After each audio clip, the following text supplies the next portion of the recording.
I'll make a proper video later on, but it's Monday at the end of February, and we have just hooked up, thanks to Richard Duke, our marvelous electrician, the North American Solar Power Resiliency Station that we have here. And I want to just briefly walk through what we've done. So this is the solar powered perpetual energy system power station that belongs to the Patel College of Global Sustainability, thanks to a donation from Elizabeth Moore. And it's Mike Kosdras from NASP Solar who's put this together for us. And it has in it a 5 kilowatt on-grid, off-grid inverter, which right now is pulling 1.53 kilowatts from the grid and supplying 2.06 to the RVs back there, and drawing just a little bit off the batteries, which are at 100%, and pulling 620 watts off of the 2 kilowatt solar array that's on top. It's a cloudy day and they are lying flat. So you have that 5 kilowatt, and then down there are 2 lithium iron phosphate batteries underneath here, that one there and that one there, smart batteries, and it's all wired together. So this also connects to a backup generator with an automatic start should there be no sun. There's a kilowatt of panels, 330 watt panels there on the top of this cart, and 330 watt panels on the top of that cart. You can see that if I climb up on the cart here and go up, and you can see the type that we're using. We're using Panasonic's, and they're 330 watts. Okay, so that's the specs there. Those are the panels up there. This is the solar train, and when it's parked in the sun here, when we're not taking it out for demonstrations out in the field, because it's pulled by a solar powered golf cart that has 2 100 watt panels on it. So there's 2 100 watt panels there. The solar does that. When it's not doing that, what happens is that it plugs into the grid. And so right here, we have 240 volts at 60 amps coming in here. Got a surge guard on it, hold it now.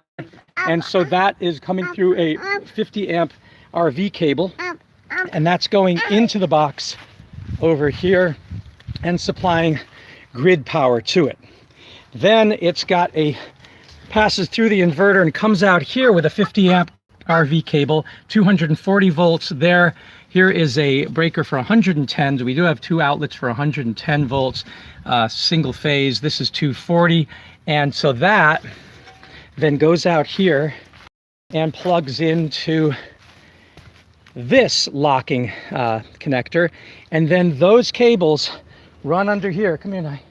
Come here, baby. Come with me. And that goes, we just dug a trench, we're going to fill it in, but that goes into a junction box over here.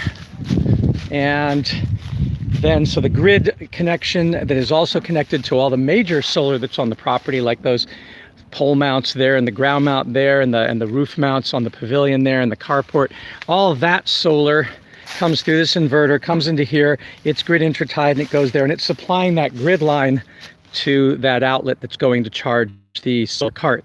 Then the power comes back in this box here and flows underground to the power station by the RV over there, which is supplying that trailer that is using 110 volts at 30 amps, and this Keystone Cougar fifth wheel, which is using 50 amps 240.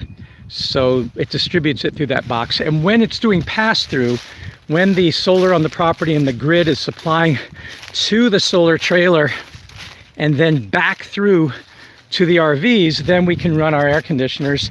When the grid goes down, then we no longer can, because it's limited to 5 kilowatts. And in fact, it's on two legs, if you like, and each one's putting out 2.5 kilowatts. So it'll trip an alarm and shut down the power if we overuse the power when it's not connected to the grid. Now, there's going to be a lot of times when it isn't connected to the grid, and that's going to be when we take this trailer and start moving around the property, taking kids who are sitting on this to do a tea party and to do leaf blowing and to do shredding.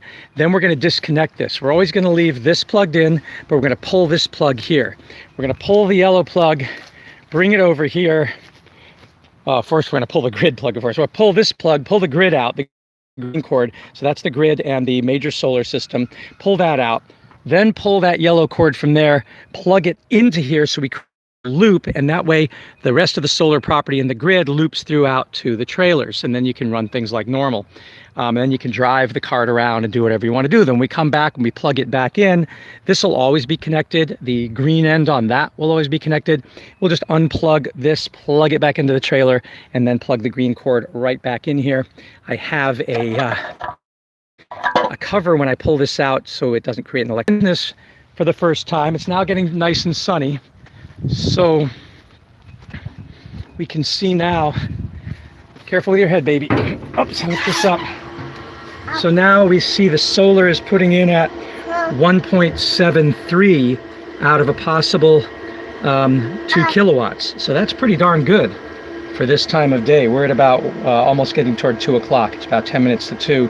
And so this 2 kilowatt array, 1 kilowatt, another kilowatt, is actually performing tremendously well at putting out 1.2 right now.